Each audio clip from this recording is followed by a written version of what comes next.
Hey guys, what's up? My name's Liz and I own an online boutique called Sugar Spice Apparel. Today I'm going to be talking to you about how to set up a pop-up shop for your boutique and what exactly you'll need in order to do that. In today's video, I'm going to go over 3 topics. The first would be why I do pop-up shops and why I do them in addition to having my online store. The second thing I'll go over is what you need for a pop-up, and then the third thing I'll show you at the end of this video. I take you to one of my most recent pop-ups and show you exactly how I set it up and give you like a full panoramic view of how everything is displayed. And so you can see all of that and get an idea for how you might want to set up your pop-up shop. Okay, so quickly I want to go over why I decided to do pop-ups. So I've had my online boutique, Sugar and Spice Apparel, for about 2 years now, and a few months into starting my online boutique, I kind of was thinking, I wonder how I can get even more traffic than just like the online traffic I'm getting organically, and started kind of doing research on that. And then one thing I stumbled upon was the idea of doing a pop-up shop. And the great thing about pop-up shops is that, at least in Texas, which is where I'm from, you don't need an additional business permit or business license. You can use the exact same business license that you use to have just an online store. It's really easy to do. For most of them, you just have to apply.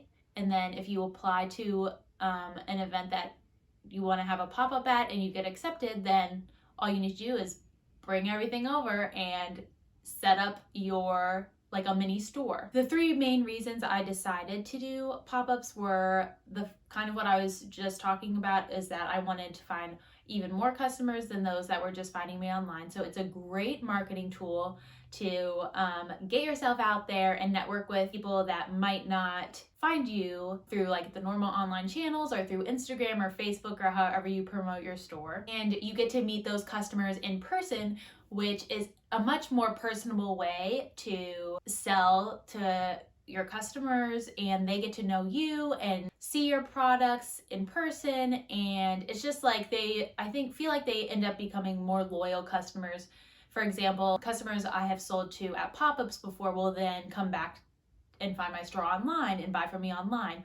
Or they'll come to several events that I have pop-ups at, and they'll specifically come and find me and say, hey, I was hoping you would be here, or I saw you were going to be here, so I came to this event so I could come to your little pop-up. So it's a great marketing tool, great way to find new customers, and it's just a great way to get yourself out there and kind of get even more sales experience than you already have with your online store. Okay, so the second reason I do pop-ups is so people can see my products in person and feel the quality, feel the material. It's just a different way of shopping. Some people really prefer to see in person what they're buying, which leads to my third reason, which is some people only prefer to shop in person rather than online. So I've met many women that say they would love to shop online, but their body type is very specific, so they have to try something on before they can buy, or they feel nervous shopping online. They just aren't sure what it's going to look like. So when I have a pop-up shop, those women will come and feel my clothes, try them on, see what it looks like in person, and feel much more comfortable buying that way versus online. Okay, so then the second topic, what you need for your pop-up shop.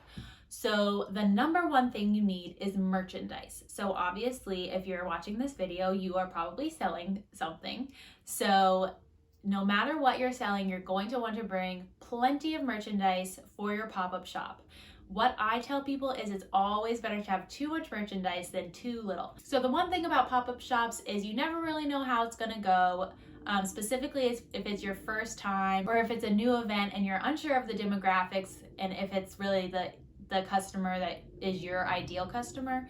But it's always better to have too much merchandise than not enough merchandise, because if the pop-up shop is going really well and you're selling so much stuff, you want to be able to keep selling rather than run out of merchandise and then not make as much money as you might have if you had really stocked up on that merchandise. So the second thing that you'll need for your pop-up is something to display your merchandise. So for example, since I own a boutique and I mainly sell clothes, I bought a ton of clothing racks so that I could easily display my clothes on those clothing racks. And then say you also have accessories or jewelry or shoes that you sell, you might want to buy like a table or some shelves to display those. You just want to think about like what's the best way to display my specific product. And a great way to think of cool and unique ideas is to just Google like makeup display, jewelry display, clothing display.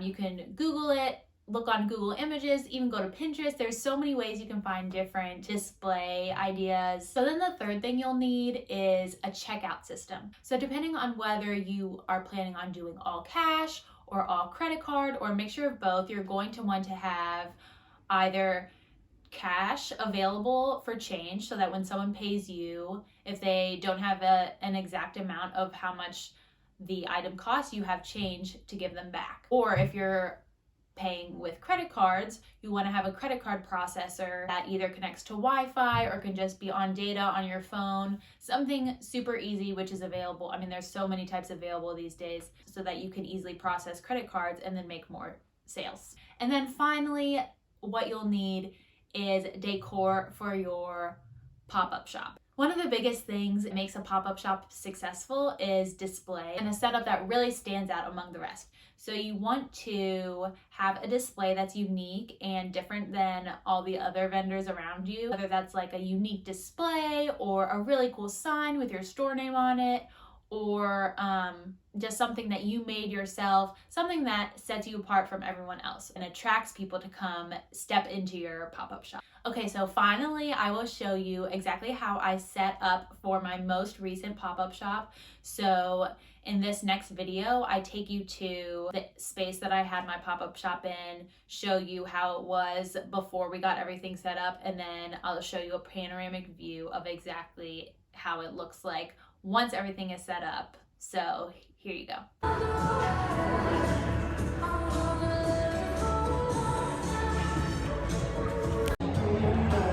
So we're setting up at the garage sale right now, and it's kind of a disaster at the moment, but I'll show you what we got so far. So hold on, let me flip this.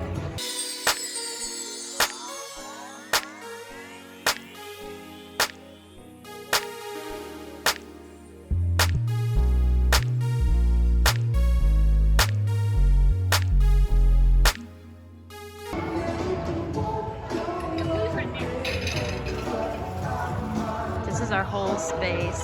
So it's a 10 by 20 space.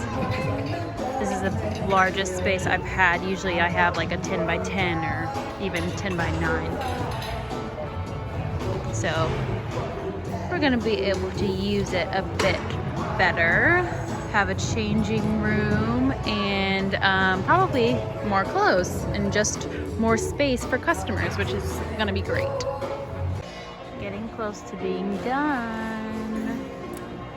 Got a lot of stuff. There's my husband, aka unpaid intern, as he calls himself. Got a dressing room. Get a better view.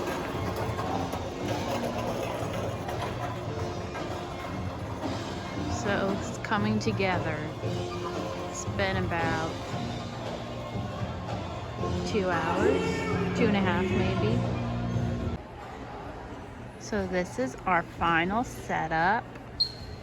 This is actually day 2, so it's not the prime clothes, but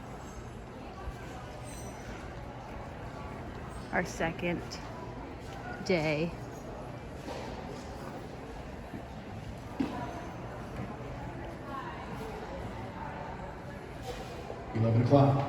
All right, so that's it for today's video. I really hope you guys enjoyed it and learned something here. I do have more information on pop-ups, and like I have a whole list of literally everything I bring to pop-ups, and that list has expanded from my very first pop-up to now, and I'm always adding new things of like what I forgot one time and definitely should bring the next time, or like something new I thought of to bring. So if you guys are interested in that, I'd be happy to do another video on like everything I bring for a pop-up. So if you're interested, please comment below, or if you have any other questions that you want to know, feel free to leave it below in the comments and I'll get back to you. And actually right now, real quick, I'm going to show you the difference between I'll show you a picture of my first pop-up shop versus my most recent pop-up shop and how that has changed over time. I think it's now like my 6th or 7th pop-up, and just how different it is, because you learn from experience and figure out like what you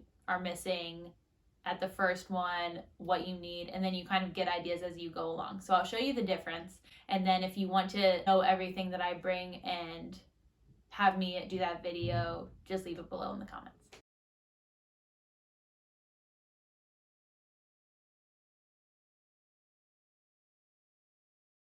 Alright, so I hope you guys enjoyed that video. I hope you found it helpful. Please give it a like if you liked it, and feel free to subscribe if you are interested in learning more about my online boutique or just online boutiques in general, and pop-ups too, because I do a lot of pop-ups.